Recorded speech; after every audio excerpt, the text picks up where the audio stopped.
of this all. So thank you so much for joining us. You have sat through a great number of State of the Union addresses, some of them behind the president. What was your reaction to what you heard this evening? Well, first let me say that I think that Governor Spanberger did a remarkable job just insisting on the truth, which is what we have to do when we're dealing with this president. I thought the speech was lazy. It's one thing to acknowledge patriotism and people getting well and everything when you have absolutely nothing to do with their courage or the rest, but you spend an hour and a half doing it. What is the state of the nation? Okay, so I have a few things to what I was going to call her by her first name, but what the governor said. Spanberger, I thought she just really hit it out of the park. But here's the thing.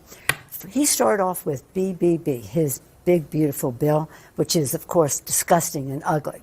He talks about protecting Medicare. He took $500 billion out of, $500 billion out of Medicare in his BBB, and $1 trillion out of Medicaid, which is a health benefit for many seniors in our country as well. What was sad for me was to see when he talked about how many people he took off of SNAP food program for children and the rest, that the Republicans just stood up and cheered, we're not feeding the kids, how about that, that's great. And all of that to give a tax cut to the richest people in America. Food out of the mouths of babies, people off health, millions of people off of Medicaid to give it to them. Okay, then he goes on to some foreign policy, after drifting and all the rest, some foreign policy. Did he spend a sentence and a half on Ukraine, where democracy is at stake, where American people want us to be there on the side of democracy? And it's the 4-year anniversary of the invasion today. Today is the 4-year anniversary. You think he would have risen to the occasion. But his occasion, as I said in that picture in the cabinet room, when pointing to him that day, I said, with you, Mr. President, all roads lead to Putin. If I were president, it would never have happened. Well, you are president. You can stop it. Madam Speaker, so much of, obviously, number one thing that people take away from watching the State of the Union is the president. But people are also watching for the reaction of the opposition party. And your leadership warned the caucus not to have any outbursts, not to take the bait. There was a moment where a couple of members did not, more than one moment, but I wanted to play one of them for you when a couple did not heed that. Just watch. And enact serious penalties for public officials who block the removal of criminal aliens. In many cases, drug lords, murderers all over our country. They're blocking the removal of these people out of our country, and you should be ashamed of yourself. That was hardly noticeable in the room. It may have been more noticeable on TV. Hardly noticeable. And then also when he started talking about corruption, the members were saying, what about you? What about you? What about you? That was another, more of an outburst than that, actually. I don't think that there was that much, shall we say, departure from what the leader had guided us to do. Don't come if you don't want to come, but if you come, we don't want to give him a moment. And I don't think they gave him a moment. There was one moment, Madam Speaker, where he called you out specifically around, of course, congressional stock trading. What do you say back to him? I say back to him, as that's what members said, look at your own self.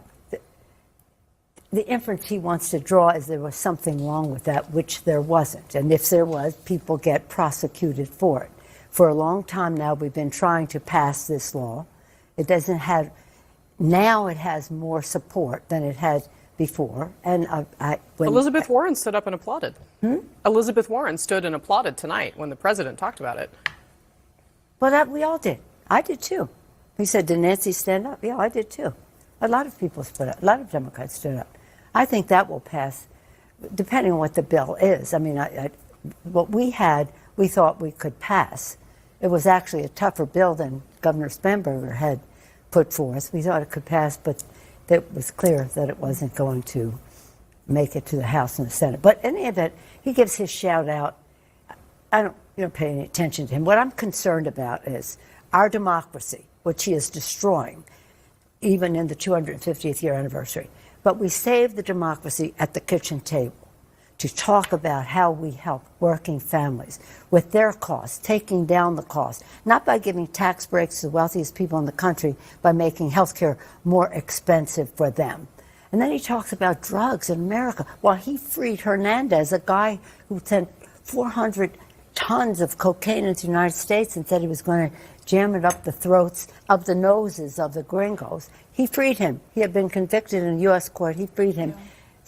It's about follow the money when it comes to him. But let's just be calm. I believe in the goodness of the American people. I think Governor Spanberger's response, I don't know if it's a response, I think it was something more positive than that, really talked about what our responsibilities are. And we believe in the goodness of the American people, that when they are presented with the truth, what the opportunities are, what the difference is, that they will come around to that. And hopefully we can do that in a bipartisan way. And Speaker Pelosi, I noticed you're wearing something that a lot of your Democratic colleagues are wearing, which is this white button that says release the files. Yes, release the files. The president's speech was record long, but it did actually not, he didn't make any mention of Jeffrey Epstein during that speech, despite the fact that there were some survivors of Jeffrey Epstein's in the chamber. Many were. What did you make of that moment? Well, it was, again, I don't even know if that was State of the Nation speech. You know, it's in the Constitution that the president shall send a statement of the State of the Nation. It can only be it can be in a manila envelope. It doesn't have to be a speech, but it's become a speech. But he ignored the State of the Nation, and the State of the Nation is about our integrity as well. Freedom of the press, independence of the judiciary.